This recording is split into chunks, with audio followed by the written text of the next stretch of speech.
Queridos amigos, muito boa noite a todos.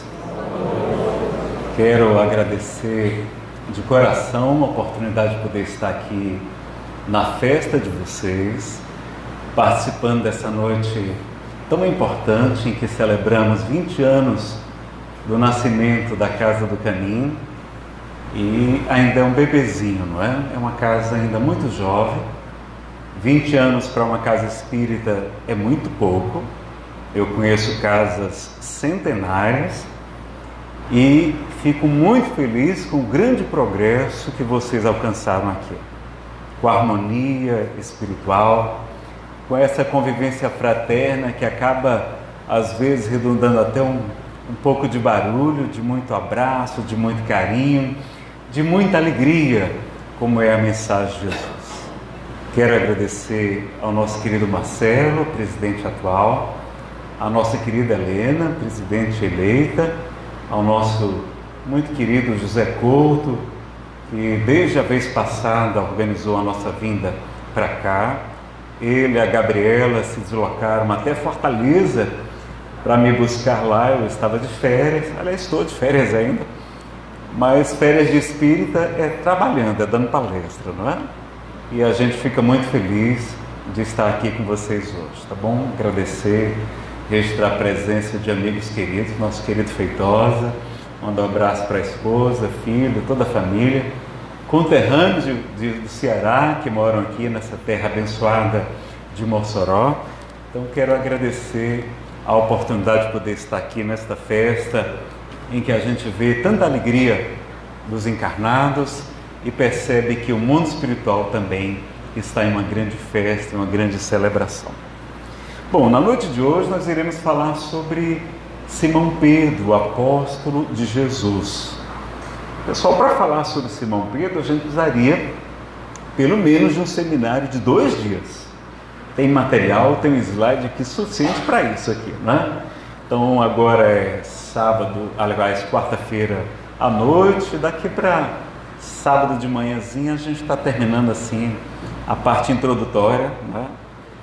Mas a gente vai então fazer um compacto para vocês. Vamos ver os principais pontos em que a gente pode aprender com este grande missionário de Jesus e com os ensinamentos do próprio Mestre que foram passados a ele e aos apóstolos mais próximos, como era Simão Pedro. A gente baseou a nossa palestra, sobretudo, em algum material que eu vou mostrar aqui para vocês. O primeiro é o Novo Testamento, a tradução do nosso querido Haroldo Dutra Dias, agora pela editora da FEB, né? Eu uso uma edição eletrônica, um livro eletrônico. A Bíblia de Jerusalém, também a gente buscou alguns trechos, porque Haroldo não traduziu ainda os Atos dos Apóstolos, as cartas, não é? Nem de Paulo, de Pedro, de Tiago, nem o Apocalipse, ele está preparando esse material ainda. O livro dos Evangelhos também, a gente buscou alguma coisa do nosso querido Emídio Brasileiro, que ele reuniu os 4 evangelhos em um só. Você vai seguindo e vendo, ele coloca do lado, aqui é Mateus, aqui é Lucas, versículo tal, muito interessante, também tradução direta do grego, alguma coisa da Wikipédia, e um filme muito interessante, chamado Os Apóstolos de Jesus Cristo, que é baseado nos Atos dos Apóstolos, não é? Tem uma palestra também do reverendo, o pastor Hernandes Dias Lopes, está no YouTube, A Vida de Pedro, é muito bacana, tá? E esse filme, então, de 94, ele é Visual Bible Acts em inglês, do Herbert van den Berg, e tem ele, inclusive, no YouTube. Vale a pena adquirir o DVD, um DVD raro, mas se encontra à venda também. Eu assisti no YouTube, não deu tempo à época de adquirir o material, tá? E aí é o livro de Atos dos Apóstolos transformado em filme. E do lado vai aparecendo Atos 1, versículo 1, Atos 1, versículo 2, vai mostrando a passagem de onde é que foi extraído. Bem fiel ao Atos dos Apóstolos, tá bom? Bom, na bibliografia espírita a gente vai buscar muita coisa de Humberto de Campos. No livro Boa Nova, Psicografia de Chico Xavier da FEB, Antologia Mediúnica do Natal, aliás, um ótimo presente de Natal agora, para os amigos, os familiares. É belíssimo esse livro. Paulo Estevão de Emmanuel, Estante da Vida também de Gilberto de Campos, né? Na época com o pseudônimo de Irmão X. E 2 palestras de Haroldo, A Negação de Pedro, do Projeto Boa Nova, do canal Evangelho e Espiritismo, né? E também em 2 módulos, Simão Pedro, uma trajetória de renovação muitíssimo bela. A gente extraiu muita coisa desse material. Vocês vão encontrar também no Google, vocês encontram na internet esse diagrama aqui sobre os altos e baixos da vida do apóstolo Pedro. Tem muita coisa para falar de Pedro. Vejam só aqui: o encontro com Jesus, né, o convite de Jesus, o chamado ministerial, quando ele vacila sobre o mar, quando ele confessa que deseja continuar seguindo a Jesus, aí depois uma quedazinha, ele confessa e nega em seguida, alegra-se no momento da transfiguração no Monte Tabor, quando Jesus conversa com Elias e Moisés, a sua indecisão no lava-pés, a timidez na Santa Ceia. Ele vai pedir para João perguntar quem é que iria trair ele é um pouquinho tímido, vai dizer naquele momento que morreria por Cristo, mas ele é avisado que negaria Jesus, vai dormir no Getsemane, naquele momento da oração, da vigilância, vai cortar a orelha do soldado Malco, vai seguir Jesus de longe quando Jesus é preso, nega Jesus 3 vezes e fica muito amargurado, até que ele vai confessar Jesus triplamente. Naquele momento lá, Pedro, tu me amas, né? Simão, tu me amas, vai receber o chamado Espírito Santo. Isso aqui é um slide católico ou protestante, no Pentecostes, e afirma ser a pedra que Jesus lhe disse para ser, né? Como está na primeira epístola de Pedro. Então vamos lá, nós vamos ver então hoje quem era Pedro, o convite de Jesus, rapidamente, a transfiguração no Monte Tabor, só para vocês o teu registro, lava-pés, sim, vamos ler. Arreda-te daqui, Satanás, vocês lembram dessa passagem? Embainha tua espada, Pedro, porque quem fizer perecer pela espada perecerá, né? Ele corta a orelha do soldado Malco. O momento da negação de Pedro, que Humberto de Campos vai trazer mais informações que não estão no Evangelho tradicional, são novas revelações. O livro Boa Nova, Chico Xavier vai dizer que é a obra que tocava mais o seu coração. Paulo Estevão era a obra-prima da literatura mediúnica que ele escreveu dos Espíritos, mas que Boa Nova, do imortal da Academia Brasileira de Letras, era a que mais lhe emocionava, porque falava de Jesus, dos apóstolos, de Maria de Nazaré, de Maria de Magdala e tantas outras, na Joana de Cusa. O momento da confirmação por Jesus, esse momento aqui das lutas pelo Evangelho, em que a igreja primitiva quase cria um grande cisma, um grande racha.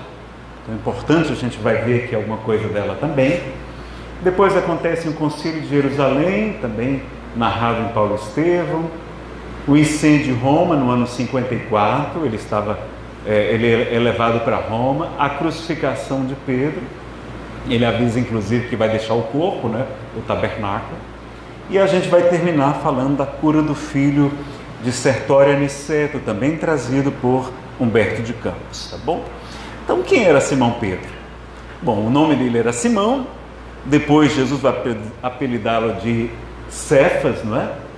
Que em aramaico significa pedra, então em grego, em latim, Petrus, rocha, segundo a Igreja Católica, mas os protestantes vão querer diminuir um pouquinho Pedro, eles dão muito mais valor a Paulo, e vão dizer, não era rocha, não era uma pedrinha, era só um pedregulho, mas a gente não vai entrar nessa discussão não, tá certo? Então ele nasceu em Betsaida, morava em Cafarnaum, era filho de João e não provavelmente de Jonas, como a gente vê, não é Simão, filho de Jonas, não. Normalmente eles vão, nas pesquisas mais atuais, vão ver que o pai dele era João, Iocanã. Tinha o irmão André, eles eram sócios, e eles vão ser sócios de Zebedeu, que tinha 2 filhos, não é, João e Tiago, que vão trabalhar naquelas pescas, naqueles barcos, junto com Pedro e André. Esses três eram os principais apóstolos de Jesus: Pedro, João e Tiago. João e Tiago eram conhecidos como os filhos do trovão, porque tinham um temperamento impulsivo também, cheios de ardor, cheios de paixão. Pedro também, Jesus teve uma predileção nesse pequeno grupo de pessoas com muita ação, com muita força de vontade, com muita garra, talvez até impetuoso demais, como era o caso de Pedro. Pedro às vezes se atrapalhava, né? Era tão impulsivo que às vezes se atrapalhava em algumas passagens. Mas veja então que Jesus queria pessoas de ação. Não procurou doutores da lei, não procurou pessoas de grande intelecto, de grande conhecimento, mas ao contrário, os três principais apóstolos eram pescadores, homens rudes, simples, que não sabiam ler, que não sabiam escrever. João era o mais jovem de todo o colégio apostólico. Pedro era o mais velho, mostrando que todos nós, mais idosos, desde os mais jovens, todos podemos e devemos trabalhar na seara de Jesus. Grande lição, logo, só pelo encontro disso aí, não é? Provavelmente ele era casado com Perpétua, sua família tinha até algumas posses, não é? Por isso que Jesus se hospedava na casa de Pedro. Jesus não dormia na casa de ninguém, dormia na casa de quem? De Pedro, era o mais próximo.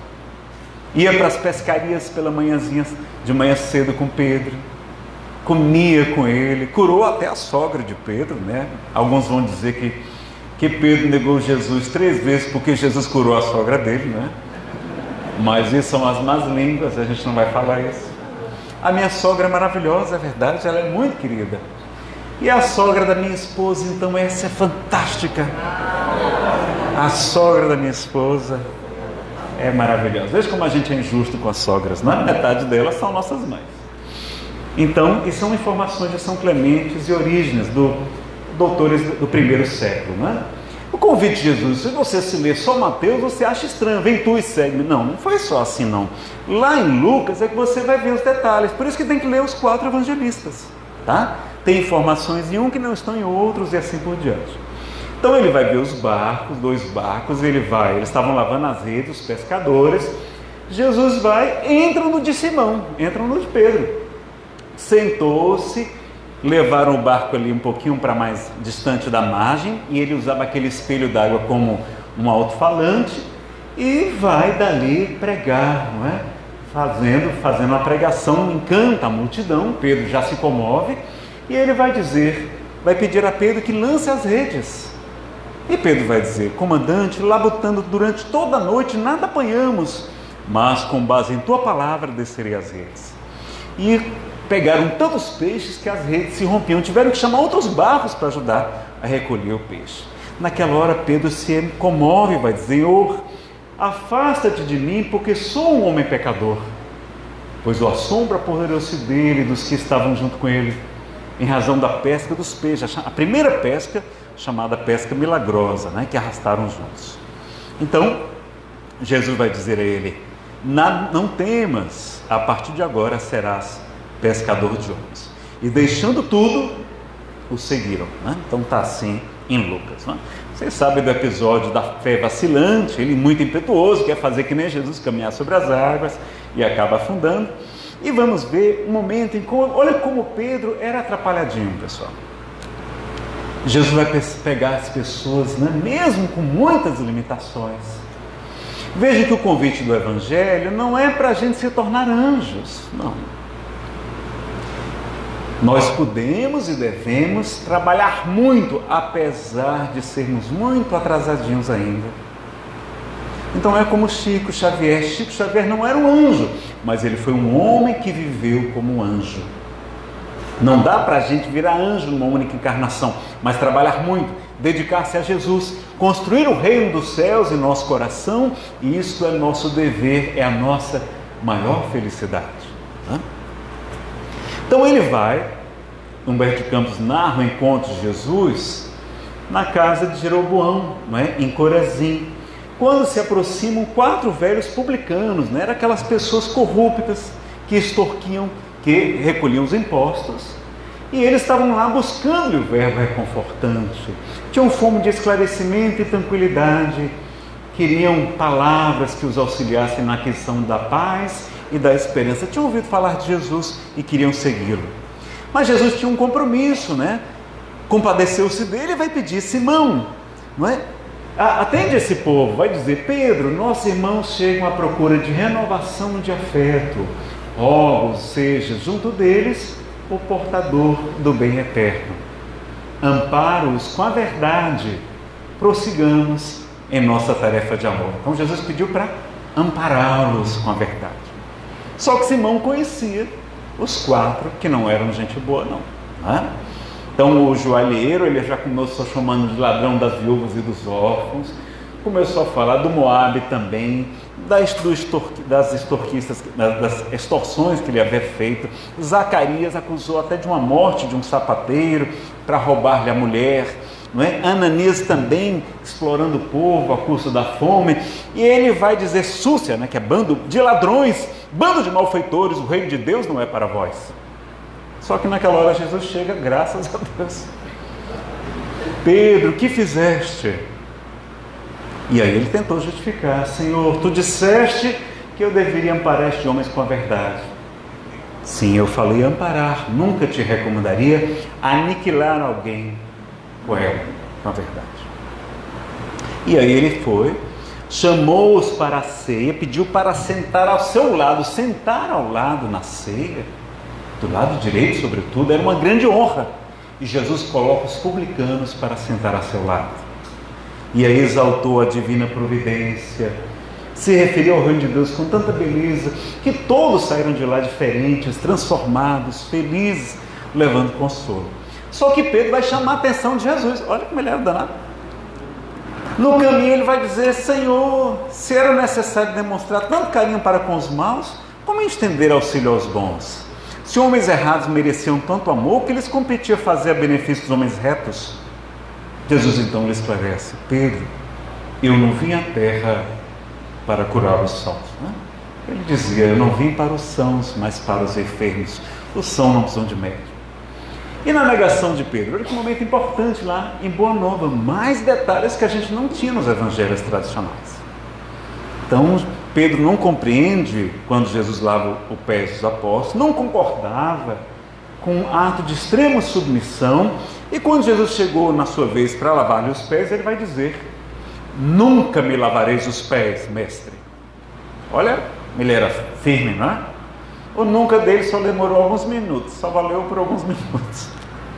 Meus companheiros estão sendo ingratos e duros nesse instante, deixando-vos praticar esse gesto como se fosseis um escravo vulgar, um escravo comum. Olhou para os demais com reprovação e Jesus lhe respondia: Simão, não queiras ser melhor que os teus irmãos de apostolado em nenhuma circunstância da vida. Em verdade, assevero-te que sem o meu auxílio não participarás com o meu espírito das alegrias supremas da redenção.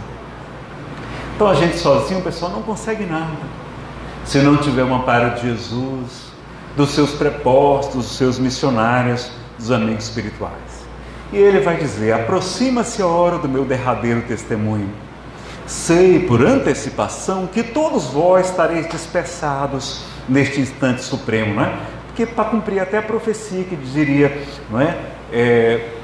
Baterei no pastor e o rebanho se dispersará.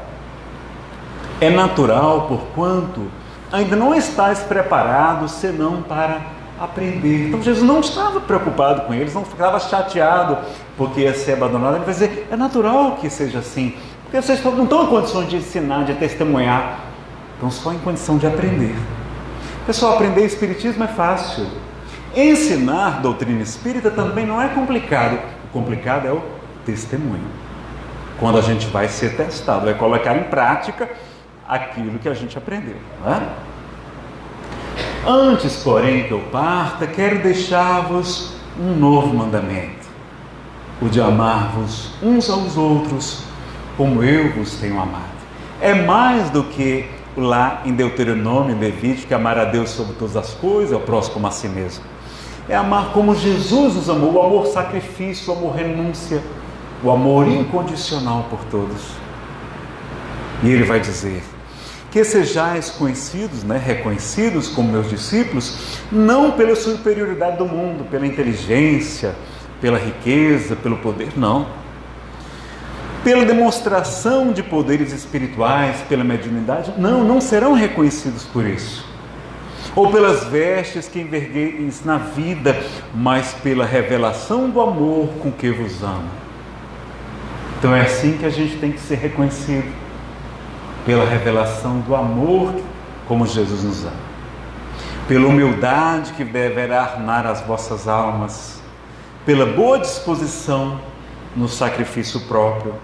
Olha lá. E aí, quando Jesus fala que iria ser crucificado, Pedro pergunta: afinal, Senhor, para onde ides? E aí Jesus, com muita ternura, vai responder a Pedro: ainda não te encontras preparado para seguir-me. O testemunho é de sacrifício, de extrema abnegação, renúncia, esquecimento de si mesmo. E somente mais tarde entrarás na posse da fortaleza indispensável. Simão, no entanto, desejando provar por palavras aos companheiros o valor da sua dedicação, acrescentou com certa ênfase. Qual era o principal defeito de Pedro, pessoal? Vocês conseguem já destacar? Sim, mais das imperfeições morais. O orgulho, não é? Ele se achava superior aos outros, porque ele era o mais velho, era como se fosse um patriarca ali dos demais apóstolos, era com quem Jesus convivia. Então ele: olha, Jesus convive comigo é porque eu sou o cara. Jesus falou que eu era a rocha, onde ele edificaria a sua igreja, que vai deixar as portas dos céus, e que o Hades, que os infernos não prevalecerão, enfim, aí tem toda a história, a gente não vai entrar agora. Então ele tinha um orgulho, é se achar superior. Orgulho não é satisfação, não. Orgulho e satisfação não tem nenhum problema. Orgulho no Espiritismo é a gente se achar superior. E aí, como a gente se acha superior, a gente condena, a gente julga, a gente fala mal. Não podemos. A gente não enxerga as nossas imperfeições morais, aí a gente não faz o autoconhecimento, não consegue fazer a reforma, a gente não consegue se melhorar. Não enxergamos o nosso passado de equívocos imenso. E aí não nos esforçamos no bem, né? E aí queremos ser o dono da verdade, gera presunção, prepotência, arrogância, preconceito. Eu tenho uma palestra só sobre o orgulho e suas máscaras, 2 horas para falar um pouco sobre esse problema tão grave. O Evangelho segundo o Espiritismo vai dizer que o orgulho é o pai de muitos vícios, a negação de quase todas as virtudes, a fonte de quase todos os males, o principal móvel, motivo de quase todas as nossas ações. A gente já está fazendo por caridade, não está fazendo por orgulho. E por isso Jesus dedicou-se a combatê-lo como principal obstáculo ao progresso. O orgulho que mais atrapalha a gente de avançar. Ao propósito de impor a confiança do Messias: não posso seguir-vos? Acaso, mestre, podereis duvidar de minha coragem? Então não sou um homem? Por vós darei a minha própria vida. O Cristo sorriu e ponderou. Queria saber que aquilo era amor, era dedicação de Pedro. Pedro, a tua inquietação se faz credora de novos ensinamentos. Olha, a ternura de Jesus é um pedagogo. A experiência te ensinará melhores conclusões, porque em verdade te afirmo que esta noite o galo não cantará sem que me tenhas negado por 3 vezes. Julgais-me então um espírito mau e endurecido a esse ponto? Não, Pedro, adiantou o mestre com doçura. Não te suponho ingrato ou indiferente aos meus ensinos. Porém vais aprender, ainda hoje, que o homem do mundo é mais frágil do que perverso. Então nós erramos mais, pessoal, não é por maldade, não. A gente não chega a ser muito maldoso, não. O maior problema nosso é pela fragilidade, pelas nossas imperfeições morais, por sermos atrapalhadinhos, por termos muito medo das críticas, de ser atacado, medo de perder algum dos nossos benefícios, das nossas facilidades, etc. Então a gente né? Acaba errando mais por fragilidade, não por maldade. E aí vamos ver que Pedro atacou com a espada, Malco. Jesus chama a atenção dele. Ele e João de longe. Os outros todos fugiram, mas ele ficou junto. Humberto de Campos conta que ele queria ajudar Jesus, porque ele pensou assim: se eu for preso, como é que eu vou ajudar Jesus? Preso também não vai servir de nada. Teve medo, teve receio também da sua família, de ser condenado pelos judeus, porque você era praticamente excluído da sociedade, se você perdesse a condição, não é? Ia tentar buscar os amigos lá em Jerusalém, sentiu muito medo e tal. A gente tem que correr por causa do tempo. E aí, quando depois de negá-lo por 3 vezes, quando os galos da vizinhança cantaram em vozes estridentes anunciando a madrugada, Pedro recordou as palavras do mestre e sentiu perturbado por infinita angústia. Levantou-se cambaleante, voltando-se instintivamente para a cela em que o mestre se achava prisioneiro. Ele estava num pátio. A cela dava para um pátio que dava para ver as circunstâncias, inclusive Pedro estava lá. E ele estava vendo Jesus. Viu o semblante sereno de Jesus a contemplá-lo através das grades singelas. Preso de indizível remorso, o apóstolo retirou-se envergonhado de si mesmo. Dando alguns passos, alcançou os muros exteriores, onde se deteve a chorar amargamente.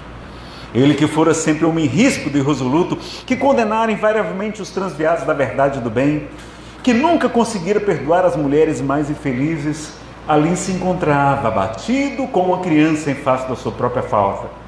Começava a entender a razão de certas experiências dolorosas de seus irmãos em humanidade. Tinha novas considerações pelos infortunados da vida. Desejava ansiosamente ajoelhar-se ante o Messias e suplicar-lhe perdão para a sua queda dolorosa. Pelo véu de lágrimas que lhe obscurecia os olhos, Simão Pedro experimentou uma visão consoladora e generosa. Figurou-se-lhe que o mestre vinha vê-lo em espírito na solidão da noite, trazendo nos lábios aquele mesmo sorriso sereno de todos os dias. Ante a emoção confortadora e divina, Pedro ajoelhou-se e murmurou: Senhor, perdoai-me. Nesse instante, porém, nada mais viu na confusão dos seus angustiados pensamentos. Foi aí que o antigo pescador lembrou de Jesus quando lhe dizia: Pedro, o homem do mundo é mais frágil do que perverso. Então ele lembrou que ele mesmo era frágil e aprendeu a respeitar mais os caídos, os equivocados, não é? Nesse vídeo do reverendo Hernandes Dias Lopes, ele vai narrar uma série de coisas, inclusive sobre os tipos de amor da pergunta de Jesus. Vale a pena conhecer também. E aí foi a chamada restauração de Pedro, né? Aqui é a tradução do Haroldo. Jesus então pergunta a Simão Pedro: Simão, filho de João, tu me amas mais do que estes? Sim, Senhor, tu sabes que te amo. Por que Jesus fez de novo? Quando Pedro negou Jesus 3 vezes, tinha um braseiro, tinha um foguinho ali perto, que estava muito frio. E aí naquela cena, psicologicamente ficou gravado a negação 3 vezes. Quando Jesus reaparece após a ressurreição, ele vai aparecer na praia, assando peixe. E Pedro e os apóstolos estavam no barco, pescando, não te pego nada. E aquele homem desconhecido da praia vai perguntar: filhos, o que trouxestes? Tendes algo para comer? E ele vai dizer: não pescamos nada a noite inteira, Senhor. Lançai as vossas redes à direita. E eles, quando lançam a rede, pescaram 136 grandes peixes. Foi a segunda pesca miraculosa. Quando Pedro então olha para João, é Jesus que está lá. Eles não reconheceram. Ele estava sem roupa, como um pescador, né? Cinge a sua roupa e não espera nem um barco chegar lá e vai nadando. Tal a saudade de Jesus. Quando chega lá ao lado do braseiro, Jesus reconstrói a cena psicológica da negação e vai reafirmar 3 vezes: Simão, filho de João, tu me amas mais do que estes? Sim, Senhor, tu sabes que eu te amo. Alimenta os meus cordeiros. Simão, filho de João, tu me amas? Sim, Senhor, tu sabes que te amo. Apacenta as minhas ovelhas. Simão, filho de João, tu me amas? Pedro entristeceu-se por lhe ter dito pela 3ª vez: tu me amas? Ele diz: Senhor, Tu sabes todas as coisas, Tu sabes que te amo, alimenta as minhas ovelhas. Então Jesus pede 3 vezes, ele confirma para zerar aquela 3-0 da negação, agora estava 3-3.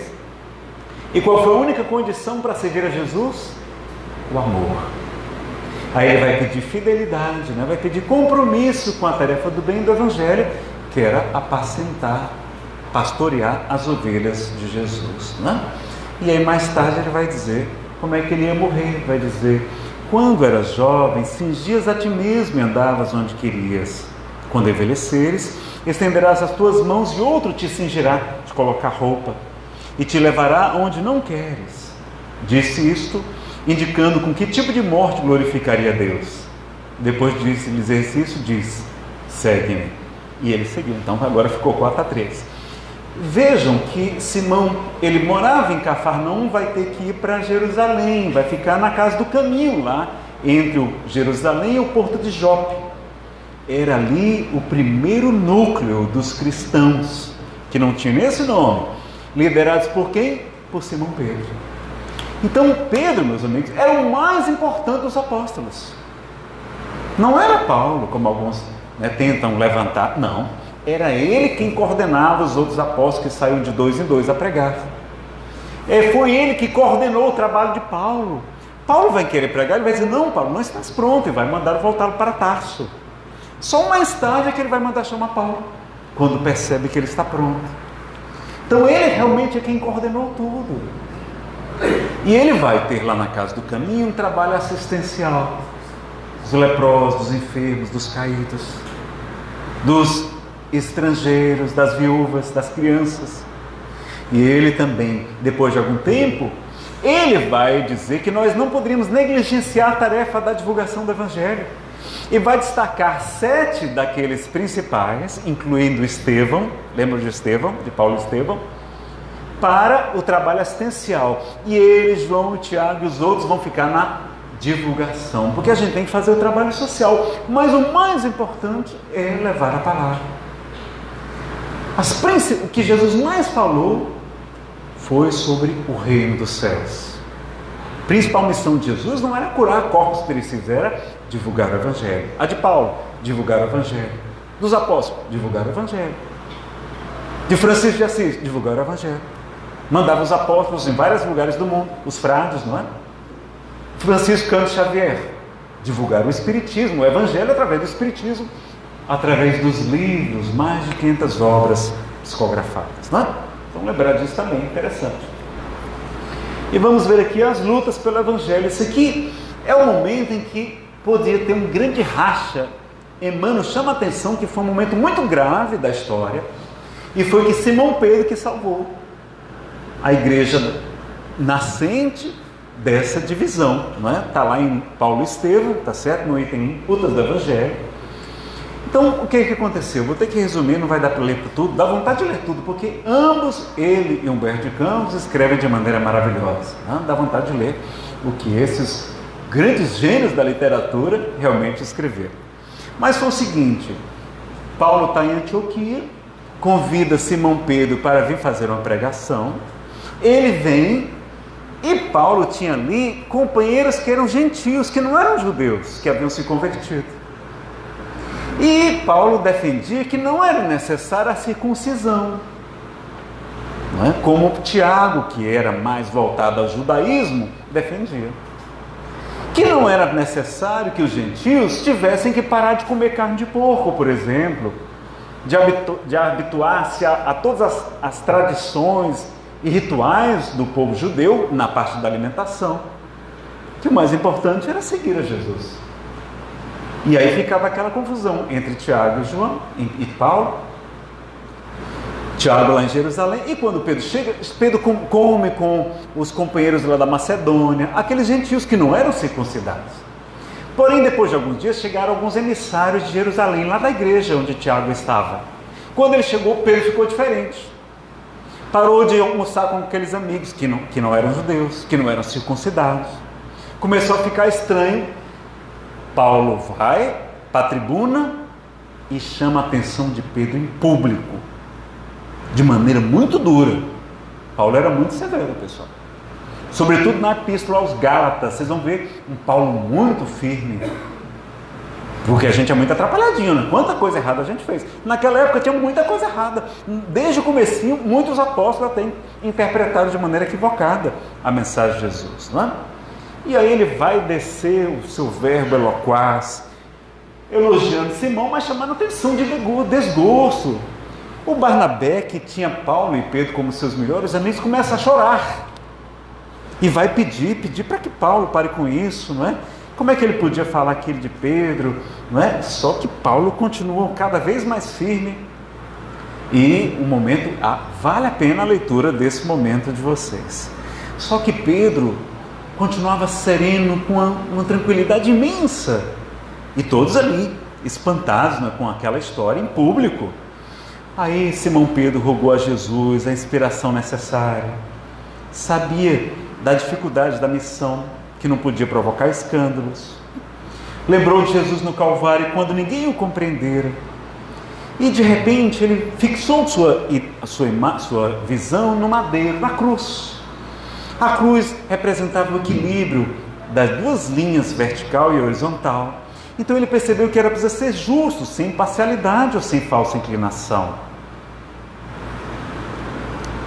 Inclinar-se para Tiago seria parcialidade. Dar absoluta razão aos argumentos de Paulo não seria justo, porque Tiago estava com uma grande contribuição, arrumando muitos amigos lá do judaísmo, ajudando muitos judeus a se aproximarem do cristianismo.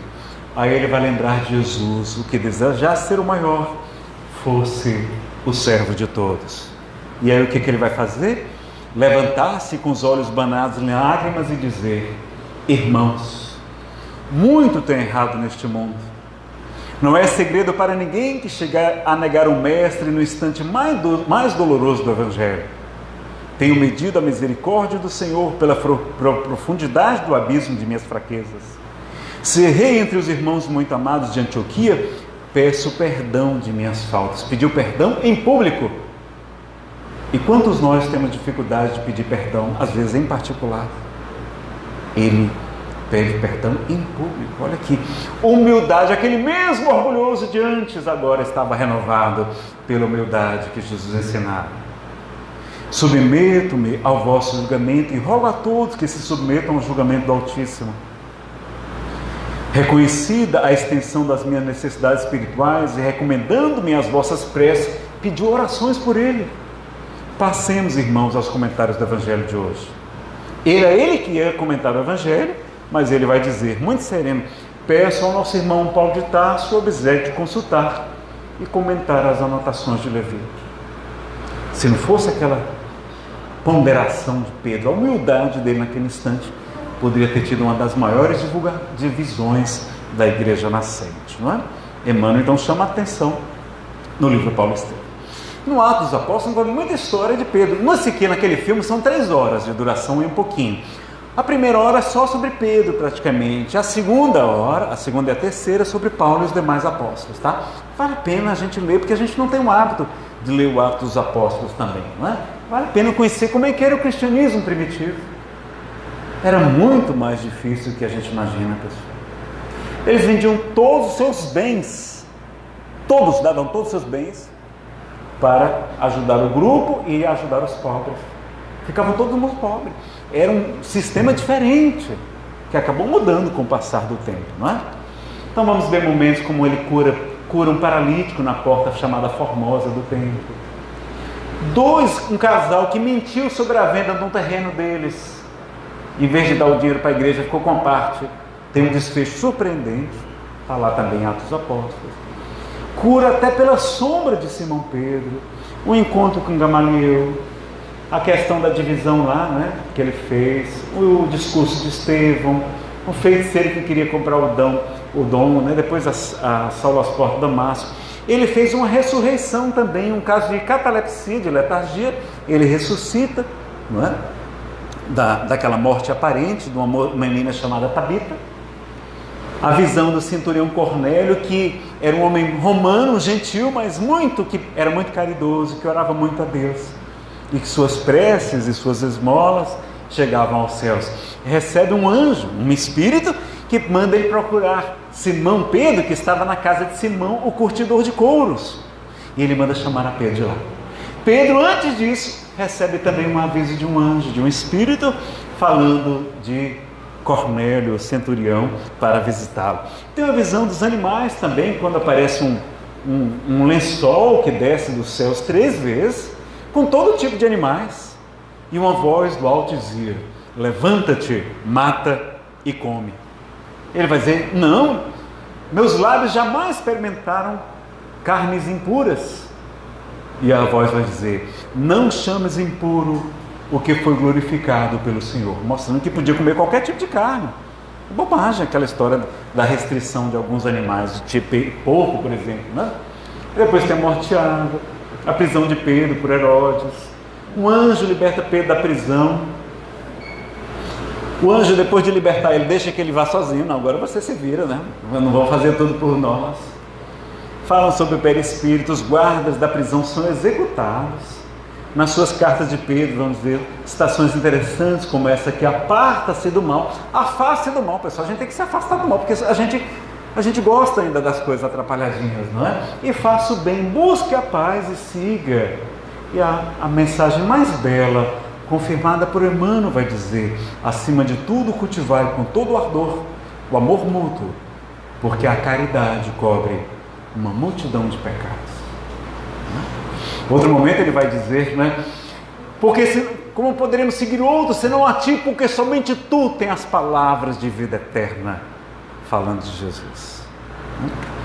E por fim a cura do filho de Sertório Aniceto, para a gente ir concluindo o nosso estudo. Bom, então está nesse Antologia Mediúnica do Natal, excelente presente de Natal, não sei se tem aqui na livraria, Chico Xavier, né, de Humberto de Campos, o nome de Irmão X. Vai dar tempo até para ler aqui, vale a pena ler essa coisa que é muito bonita. Olha lá, como é que foi o Natal do apóstolo, a morte de Pedro. O velho apóstolo, que transpusera os 80 anos de idade, levantava a cabeça branca, destacando-se na turba maneira de um pai atormentado por filhos inconscientes. Eu suprimi vários trechos, tá, pessoal? Não está na íntegra não, porque seria muito longo para a gente ler aqui. Irmãos do Evangelho ladavam-no tristes, escondendo o próprio desespero diante da serenidade com que ele, encanecido em duras experiências, se acomodava ao martírio.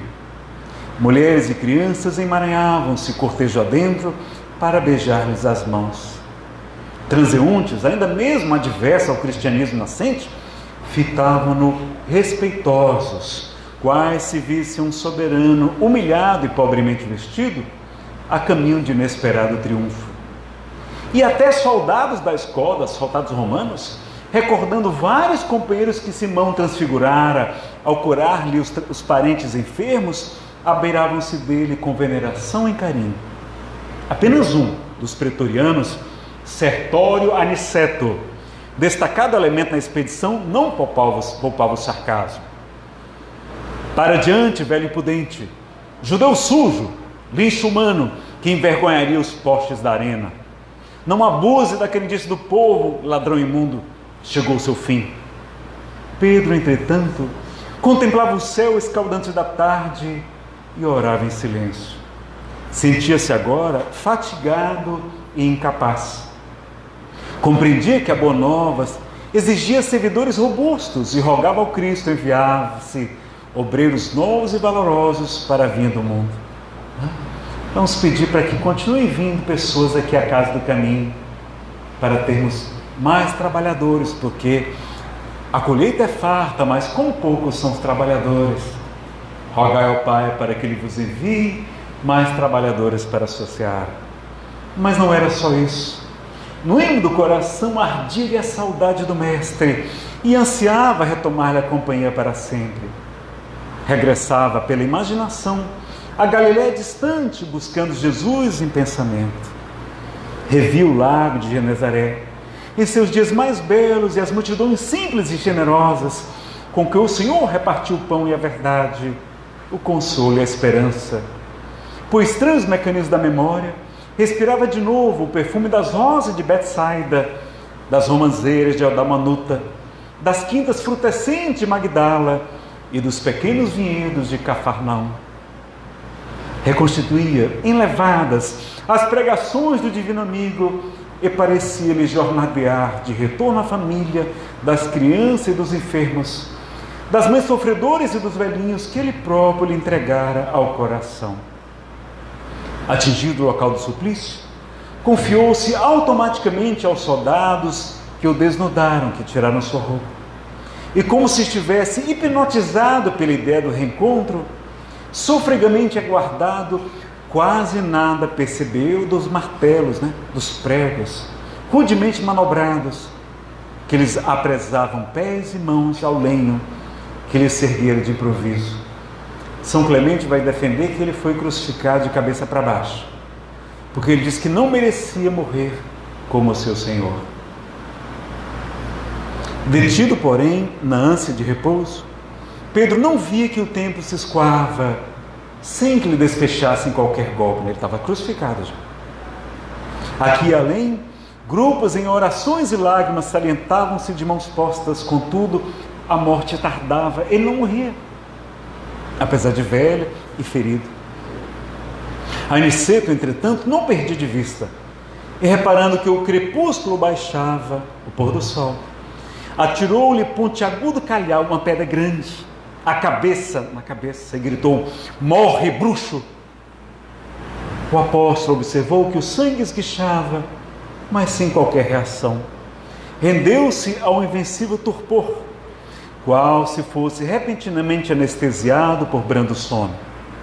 Semelhante impressão, contudo, perdurou por momentos.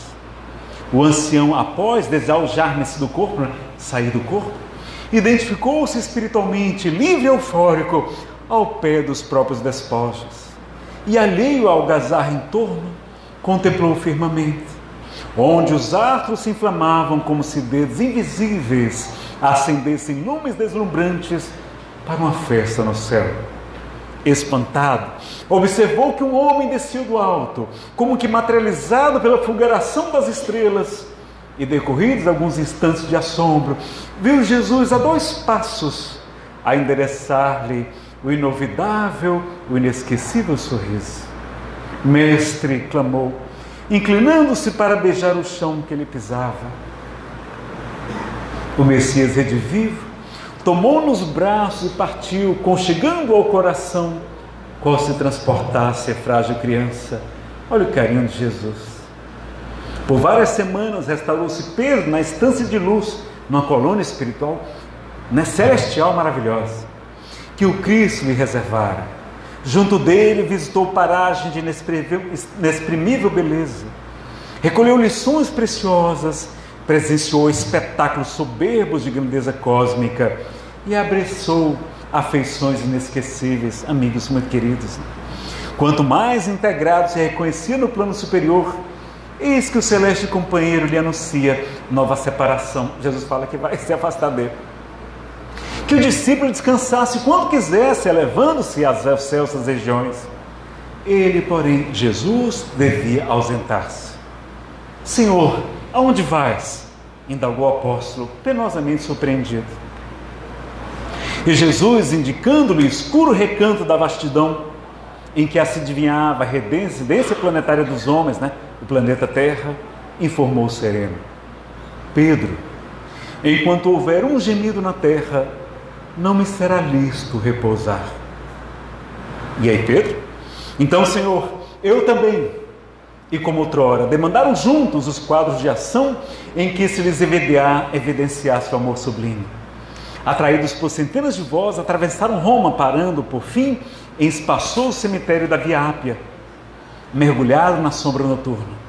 A multidão cantava, glorificando o Senhor. Simão, fremindo de emotividade, começou a chorar de alegria. Ele desejava ser bom, aspirava a ser irmão da humanidade, queria auxiliar a construção do reino de Deus e homenagear a manjedoura de Belém, porque era Natal, ofertando algo de si mesmo em louvor do Evangelho. Nesse ínterim, aproximou-se de Jesus e disse-lhe ao ouvido: Pedro, alguém te chama. O apóstolo voltou-se admirado, enxergou na pequena comunidade um homem triste, carregando nos braços um pequenino, um filhinho agonizante. Era Aniceto, aquele soldado que o atirara a pedra na cabeça.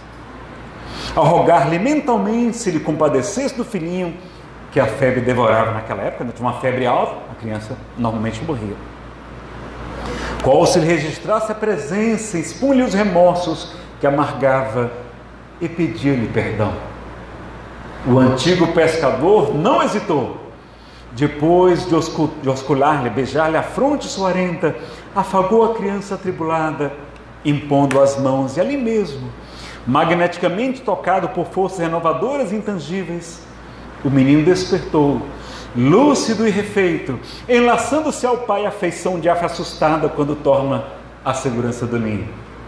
Aniceto no íntimo compreendeu o socorro e a bênção que recebia.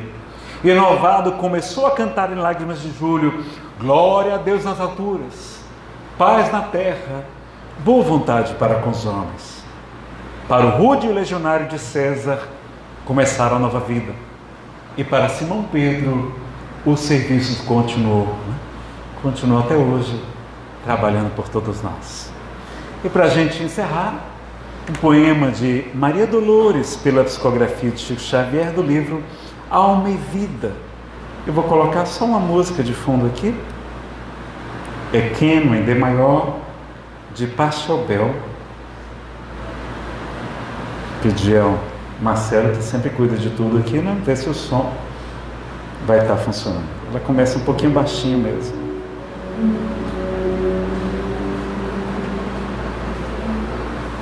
Vamos ao poema de Maria Dolores. Simão Pedro desperta além da vida humana, retoma pouco a pouco as forças da memória, terminara por fim a luta insana do flagelo por grande pesadelo. Recorda a cruz do fim levantada ao avesso, que aceitara na terra por vitória. Sabe que está no além, pensando em recomeço do próprio apostolado. Onde estaria o mestre sempre amado? E os outros companheiros de ânimo nobre e forte que o haviam no mundo precedido, sob a perseguição sem pausa e sem sentido, ao encontro da morte. A brisa da manhã, suave e cristalina, trazia-lhe perfume ao leito novo e alvo. Indagara Simão, que surpresa teria? Tocou o próprio corpo, achou-se são e salvo, e chorava enlevado em suprema alegria. Alguns instantes mais ouviu enternecidamente cânticos de louvor e saudação. Alguém surgiu à porta de repente, envolto em doce luz, a doar-lhe conforto e proteção. Pedro entendeu quem era e bradou-lhe: Jesus! Erguendo-se em seguida, leviage gritou: Ave, Senhor da vida! Cristo abeirou-se dele a enlaçá-lo sorrindo. Depois vieram outros companheiros, instrutores, amigos, mensageiros, do júbilo fazendo o festival mais lindo. Pedro enxergou feliz os vergéis, as flores exteriores. Eram jardins imensos, recheados de flores. Em profunda euforia, o ditoso Simão tomou a si a mão que Jesus lhe estendia e disse quase em pranto: Senhor, estou cansado, não mais me distancies de teu lado.